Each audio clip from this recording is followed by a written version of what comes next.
Bravo, bravo, bravo, bravo. C'est du très très bon. Bienvenue dans cette nouvelle vidéo du comptoir de la pop culture. Vous l'avez deviné, à nos super maquillages de fou. On va parler du Joker qu'on a pu voir avec Joaquin Phoenix, réalisé par Todd Phillips. Et bien c'est parti, on va vous donner notre avis sans spoil et avec spoil. Déjà donc je vous présente quand même un petit peu. On est avec Maxime qui a son plus beau maquillage. Batman, mais qui est derrière ce... Ah, Dimitri, bon, je l'avais pas reconnu, Bonjour à tous. Donc voilà, donc ils ont pu voir le film, on va en discuter, on va vous donner notre avis. Ça va être, voilà, c'est pas une critique de gros cinéphiles. Oh mince, il y a le Joker qui se fait la malle, voilà, ça commence bien. Ça commence bien, mais c'est pas grave. Donc petit point rapide pour vous présenter l'histoire. Donc là on est sur un one shot, et c'est vrai qu'il y a eu beaucoup de films de super-héros ces dernières années, c'est un peu une mode. Et là, ce que DC Comics a été de faire, c'est de faire un one shot qui revient sur la genèse du Joker. C'est totalement original dans un univers qui n'est connecté à rien du tout, et avec une approche très réaliste, très mature. Donc on va suivre l'ascension, enfin la transformation d'un acteur raté qui se nomme Arthur Fleck et qui va petit à petit sombrer dans la folie. Donc notre avis rapide, écoutez, je vous laisse déjà avis rapide, puis après on va développer. Donc Dimitri, vas-y, je te laisse deviner pendant que je bois un petit coup parce que j'ai un peu soif. Ah ouais. Et bah, allez, déjà santé, santé, voilà.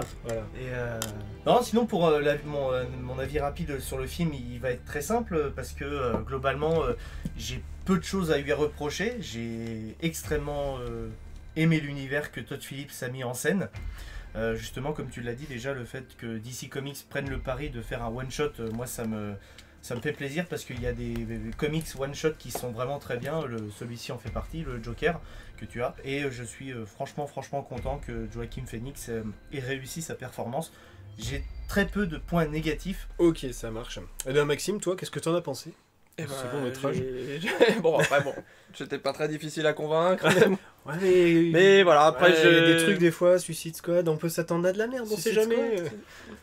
Suicide Squad, je sais pas de quoi tu parles. Non, il était vraiment très bien. C'est à la limite du film d'auteur, j'ai un peu trouvé.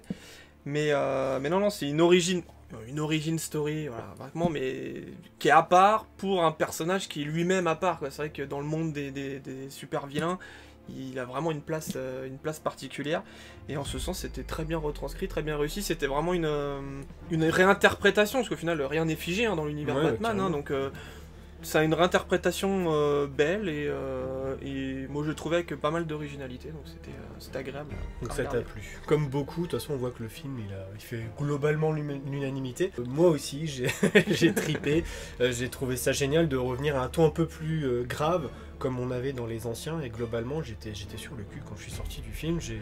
J'ai aimé ce voyage au sein vraiment de la psyché du Joker, cette construction qui se faisait. C'était ce côté très réaliste, très crédible. On est loin vraiment des films des super-héros qu'on a ces dernières années. Le rythme peut être un peu lent parfois, mais ça suit une progression qui est constante, et jusqu'à l'explosion finale. Ouais. Parce que c'est vrai que si on est fan et adepte des films Marvel, comme on l'est aussi, nous aussi, bien sûr, on peut apprécier celui-ci. Mais si on aime que ça, on va dire, si on n'est pas étroit d'esprit, mais on est un peu formaté au côté Marvel, le film peut décevoir. Moi j'ai des gens qui étaient devant moi, ils étaient sur leur téléphone, ils en avaient marre au bout d'un moment. Je suis sorti du ciné, il y a un mec derrière, il fait oh là là, mais qu'est-ce qu'on s'est fait chier, c'était nul à chier. C'était pas le bon public, quoi. C'est vrai que si vous vous attendez à un film d'action, passez votre chemin, clairement. Ça sera pas. Tiens, reviens un peu dans le cadre, tu t'éloignes un peu. Vas-y, toi décale-toi un peu, voilà, parfait. Vas-y, je te laisse t'exprimer. Non, écoute, non, franchement, j'ai vraiment beaucoup aimé ce Joker, déjà par là on peut le développer un petit peu. Ouais, vas-y, tu peux axer l'angle que tu veux. Ok, et moi l'angle vraiment que j'avais vraiment envie d'axer, c'est sur la mise en scène et puis la musique de ce film que j'ai trouvé absolument dingue. La mise en scène, juste pour parler un petit peu du passé que j'ai vis-à-vis de Todd Phillips, je suis un gros fan de Todd Phillips. Tous ces films, je les ai vus, même les films un peu plus teen movie, je les ai beaucoup appréciés parce que je les ai vus. Alors, rappelle ce qu'il a réalisé. Todd Phillips, il a réalisé la trilogie Very Bad Trip, il a réalisé aussi Starsky Hutch, un film qui est assez décrié par la critique, mais moi je l'ai beaucoup aimé. Et dernièrement, il a réalisé War Dogs, qui est un film justement avec Jonah Hill et Miles Teller, et moi personnellement ce film je l'ai vu au ciné aussi et j'ai surkiffé. Franchement c'était trop bien de cette satire sur la politique de Bush, et là il a repris un petit peu de cette envie de vouloir justement critiquer la société actuelle. C'est très... Parce qu'en fait le Joker c'est une... va dire c'est une sorte de dommage collatéral de la misère qui règne à Gotham. Ouais, exactement, c'est ça, c'est exactement ça. Ça, c'est vraiment bien appuyé, c'est bien retranscrit. Quoi. Limite, le Joker est la représentation de la misère en fait dans le film. Ouais, c'est une personnification de tout ce qui va pas dans Gotham. Dans le Gotham du film, et c'est ça qui était balèze. Et il avait justement pris de la maturité depuis Very Bad Trip 3, je sais pas si vous l'avez vu, mais Very Bad Trip 3 c'est plus un film humoristique, c'est un film de braquage. Parce que je me suis arrêté au 2 qui était vraiment nul. Bah non mais le 3, vraiment je te conseille le 3, qui clôture bien la trilogie, et en plus c'est pas du tout un film justement qui part sur un délire, c'est un film de braquage qui est super bien réalisé, et la première scène c'est l'évasion de Chang. Et en termes de mise en scène sur de la musique, ça va te rappeler le Joker. D'accord, ouais. Bah c'est bien après que des réalisateurs comme ça améliorent un peu, tentent des choses, et que des studios surtout fassent confiance, où ils pourraient dire bon bah lui il est catalogué film comique. Dans les contextes de développement, en gros, c'est vrai qu'il faut savoir que c'est un film qui a eu un budget ridicule entre guillemets, 50 millions de dollars, comparé aux centaines de millions que peuvent avoir certains films. Exactement. Il y a plusieurs producteurs, donc moi j'ai l'impression que Warner était un peu frileux à faire ça. En plus c'est un film qui n'est pas PG-13, c'est-à-dire qu'il est pour un public mature aux États-Unis, et ça fait moins de spectateurs possible. Bah déjà, Et c'est pour ça que du coup, comme on a moins de budget, je vais juste rebondir un peu sur la mise en scène, j'aimerais en redire 2-3 mots dessus. Je pense que la mise en scène fait beaucoup pour le film aussi. Et on est vraiment, je vous dis, au plus près de lui, et moi j'ai l'impression qu'on est tout le temps avec lui. Essayer de le changer, mais il n'y a pas de scène avec un autre personnage. Toutes les scènes puis en plus, sont avec Joaquin les plans Phoenix, sont vachement... Il y a beaucoup de gros plans et on est vraiment au plus près de lui à chaque fois. On le voit de dos, on le voit de devant, on est avec lui tout le temps. Les plans sont magnifiques. Enfin, je trouve vraiment la photographie, le fait que... Alors je sais pas, on en parlait tout à l'heure, s'il y a de la symbolique, il est toujours au centre de l'image, toujours dans un couloir. Alors ça peut être 2 immeubles, et il y a 2 lignes rectilignes comme ça. Parce qu'il est en gros, on connaît son destin, moi je l'ai senti comme ça, il va avoir son destin qui est tout tracé, il peut faire ce qu'il veut, il n'y a pas le choix. Je sais pas si ça a été interprété comme ça, mais je trouve qu'il y a une belle imagerie en tout cas qui est faite. Justement, je voulais rebondir un petit peu justement sur le côté de la symbolique, parce que Todd Phillips s'est vachement inspiré du cinéma de Scorsese. D'ailleurs, le film se passe dans les années 80-70, on a un côté très rétro, un peu. On sait qu'après, Joaquin Phoenix il s'est beaucoup inspiré, pas mal aussi de Taxi Driver. Ouais. Et je sais aussi qu'il a étudié pas mal les maladies mentales aussi avant d'accepter le rôle. D'ailleurs, il a été compliqué apparemment à le convaincre pour ce rôle. Je crois que Todd Phillips y a repris plusieurs fois. Mais c'est bête parce que j'ai vu une interview de Pure Break, Pure Break ou un truc comme ça sur internet, Combini ou quelque chose comme ça, et qui disait comme quoi lui racontait qu'il était prêt à refuser le rôle parce qu'il n'arrivait pas à rire sur une commande. Ça, Et Todd Phillips, il était devant Todd Phillips. Et Todd Phillips, au bout d'un moment, il a dit si tu n'y arrives pas, on le fait pas, quoi. Tu ne le fais pas. Et il a dit arrête, je vais le faire. Là, je vais y arriver. Et il a réussi apparemment, ce fameux rire. Et on peut dire qu'il délivre une réelle performance, quoi. Enfin, après moi j'ai vu le film en VF, malheureusement je vais le voir en VO. Moi je l'ai vu en VO. Ça doit être en VO, c'est... tu l'as vu en VO? Ouais. Chanceux. La voix, la mimique, le corps, la déformation, il y a un côté un peu poétique, fou, artistique. Enfin, franchement, tu sens la dualité en lui, c'est une vraie performance d'acteur. À la sortie du film, je me disais, mais j'espère que Joaquin Phoenix il va être suivi psychologiquement après le rôle, parce que non, mais c'est vraiment qui crève pas. C'est vraiment un rôle, je pense, qu'il peut coller à la peau. Enfin, il faut vraiment s'y investir, et c'est vraiment un truc qu'on peut. Parce que en plus, c'est un tournage, ça dure plusieurs mois, donc on est obligé tous les jours de replonger dans ce personnage. Et je pense qu'une fois que le rôle est fini, je pense que ça doit être très dur de s'en séparer.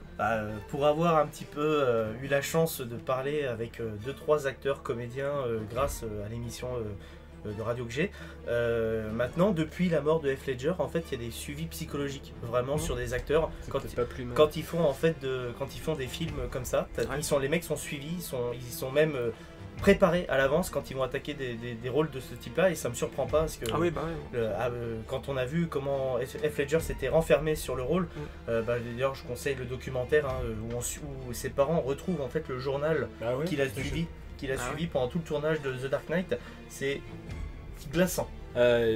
Petite réflexion peut-être sur le côté un peu plus grave, comme je le disais, c'est vrai qu'on a l'impression que le film il est assez original parce qu'on a quelque chose de très crédible ancré dans le réel, mais finalement moi je l'ancrerais beaucoup dans la trilogie de Batman de Nolan en fait, au niveau visuel, au niveau du réalisme, au niveau scientifique, comme tu disais, tout est expliqué, tout est bien montré.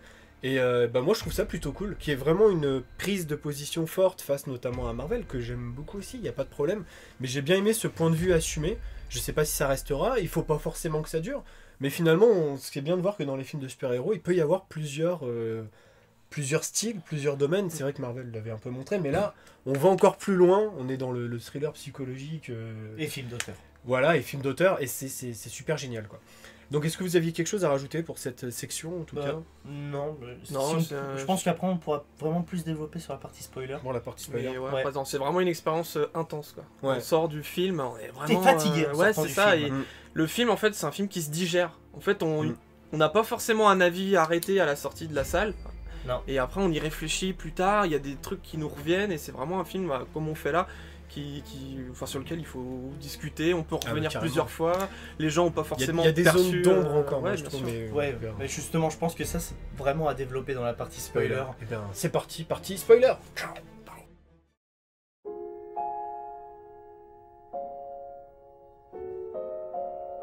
Je voulais renforcer mon appui, donc si vous êtes resté là c'est que vous avez vu le film, l'appui en fait que la mise en scène est intéressante pour plusieurs scènes, les scènes de rêve par exemple, où il s'imagine avec Zazie Beetz pendant tout le film. En fait il y a une confusion entre le réel et la folie en fait, mais qui n'est pas dit explicitement. Totalement. Après, l'image ne change pas, la réelle ne change pas. Ce twist-là était sympa. En off, le twist, mais en off justement, on discutait de ça par rapport justement à Thomas Wayne. Oui, toute cette ambiguïté qu'il y a derrière. C'était intéressant d'avoir ton avis parce que moi finalement quand je suis sorti du film, toi c'était d'avance que je me suis dit c'est pas le fils, tu vois.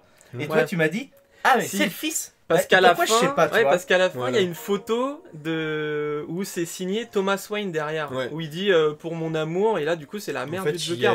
Ça m'a remis le doute en fait, ça m'a remis le doute ce truc là, et je me dis. Mais en fait, il y a finalement le personnage à la fin, on a des explications. Alors il a été adopté par sa mère qui était folle, qui était avec un homme qui battait son enfant et la femme. On a retrouvé le fils attaché à un radiateur totalement déshydraté, il avait des sévices, un traumatisme crânien. C'est ce qui a causé. On se dit ça vient de là. Mais en même temps d'un autre côté sa mère lui dit ton père c'est Thomas Wayne parce qu'elle a travaillé signé pour lui, des papiers. C'est ça. Et du coup quand il recherche les documents et qu'il voit que les documents officiels disent que il a été adopté, est-ce que c'est vrai? On n'en sait rien. En fait, il y a toujours ce doute pour moi. Et quand on a parlé justement tout à l'heure, tu sais, moi avant d'attaquer la chronique, j'étais persuadé que c'était pas son gosse, tu vois. Et par contre, là, vu qu'on en parle, il y a un mystère. Vu que tu développes des zones d'ombre justement du film, vu qu'on connaît, on voit à peu près la puissance de Thomas Wayne, il est quand même dans les candidatures pour devenir maire, tu te dis mais pour lui ça va être très simple de falsifier un papier. Et en plus on le voit que Thomas Wayne là dans ce film là, c'est ça qui est bien, c'est que c'est un connard. Véritablement, c'est pas un mec cool. D'habitude, comme tu l'as dit en off, ils sont iconisés les parents de Batman en mode mon père. Et de plus en plus dans les dernières adaptations. On en parlait. Il me semble que c'est ça dans les jeux Telltale. Dans les jeux Telltale ou même je crois dans la série Gotham. Il trempe un peu avec la mafia. On apprend qu'en fait Thomas Wayne il est pas si blanc que ça et qu'il a des connivences avec les grands méchants de Gotham et que c'est pas le saint Thomas. Moi il y a une scène qui m'a marqué de fou dans les points positifs, c'est la scène en fait où il est dans le cabaret. Il est en train de prendre des notes sur un mec qui est en train de faire un one man show qui s'appelle Pogo. Et tout le monde rigole sauf lui. Et quand le public ne rigole pas, il rigole. Et là, à ce moment-là, tu te dis, c'est mort. Jamais tu arriveras à faire rire quelqu'un de ta vie et tu vas péter un plomb. Mais déjà, parce que c'est compliqué de voir le film, parce que si vous n'êtes pas dans un bon mood, n'allez pas le voir. Attendez un petit peu, attendez que ça aille mieux, parce que pendant 2 heures, on va suivre la vie de quelqu'un qui vit la pire chose au monde, l'exclusion sociale. Quand je suis sorti avec ma femme, on en parlait, moi j'étais là, j'étais ouf, je dis t'as aimé? Elle fait un peu mitigé, je fais pourquoi? Parce qu'en fait elle avait de la peine pour lui tout le long et t'as envie qu'il s'en sorte, mais c'est le Joker donc la fin peut pas être happy end quoi. Et ça peut pas être un happy end. Et pourtant je trouve qu'elle est tellement poétique que ça devient un happy end. Il y a beaucoup de poésie aussi. C'est ouf quand même. Et après il y a des scènes aussi assez violentes, faut en parler. Vas-y. Ça arrive. Le film en gros il a un rythme très lent, il y a un vrai travail corporel sur l'écriture, sur les visuels, sur les discours et tout. Mais après il y a quand même quelques scènes violentes qui s'imbriquent bien et qui font... Ouais, ok, là c'est le Joker. Pourtant, il s'en prend pas aux innocents. Oui, c'est ça que j'ai remarqué dans le film. Il s'en prend vraiment à ceux qui lui ont fait du mal. Mais en fait, la violence, elle est ponctuée. C'est-à-dire que tout le film est plat. Et t'as des sursauts en fait de violence. Ça m'a fait penser à du Tarantino. Exactement, vraiment c'est tac. Genre par exemple, le dernier Once Upon a Time, c'est ça, c'est 2 heures tranquille. Et par contre, après, c'est 30 minutes de violence extrême. Voilà, ça c'est vraiment le Once Upon a Time. Et là, c'est pareil. Vraiment, la scène des traders, c'est pendant tout le long, tu vois le truc, ça part, tu te dis, la violence qui te met dans la gueule.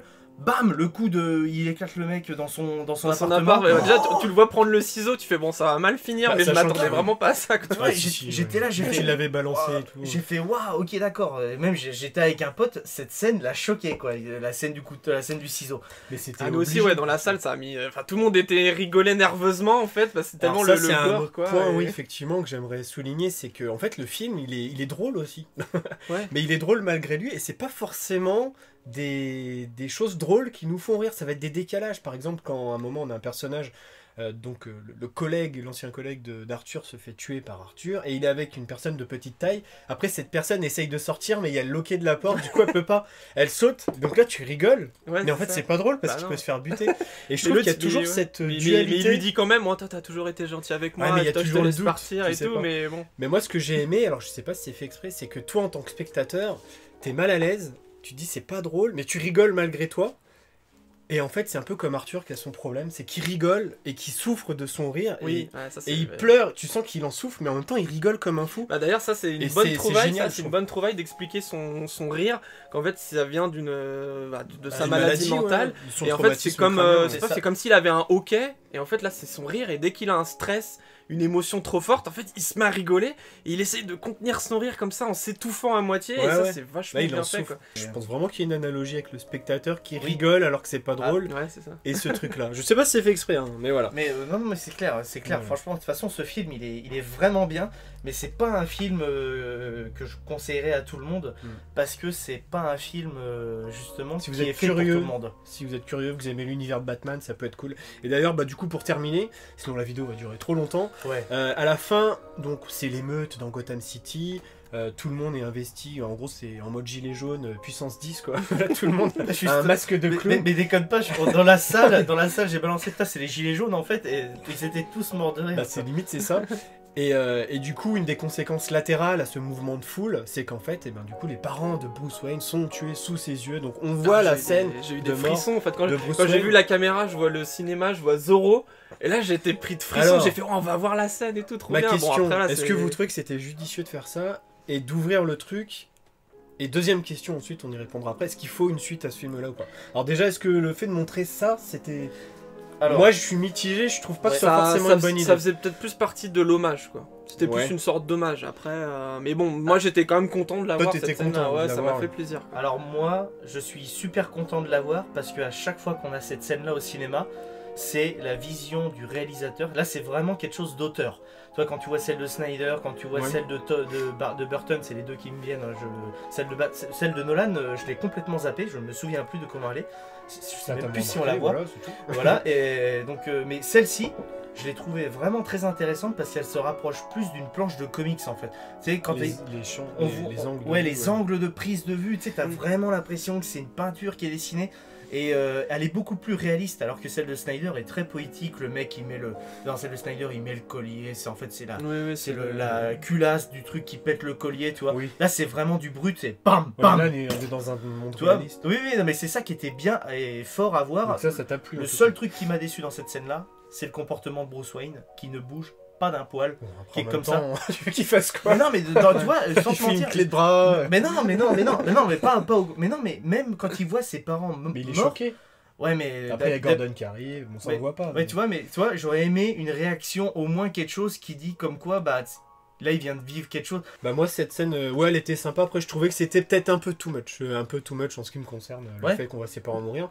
Et est-ce qu'il faut une suite ou pas? Alors je sais pas trop. Moi j'ai peur, j'ai envie de dire non, mais alors si vous le faites, si vous rattachez The Batman de 2021 avec Robert Pattinson dedans, faut pas se planter, parce que là s'il se plante, ça va influer ce film-là qui est sorti malheureusement. C'est pas possible de le rajouter. Donc moi s'il fallait faire un choix, je préfère ne pas pas étendre l'univers. Et vous en pensez quoi? Moi je pense que ça peut plus être un point de départ, un point de départ au niveau de la direction artistique et de l'ambiance sombre. Oui, j'aimerais bien que la suite prenne vraiment ce peut-être côté pas le dark, même univers, mais la même direction. Voilà, c'est ça exactement. Le seul truc où j'accepterais que ce film-là soit relié en fait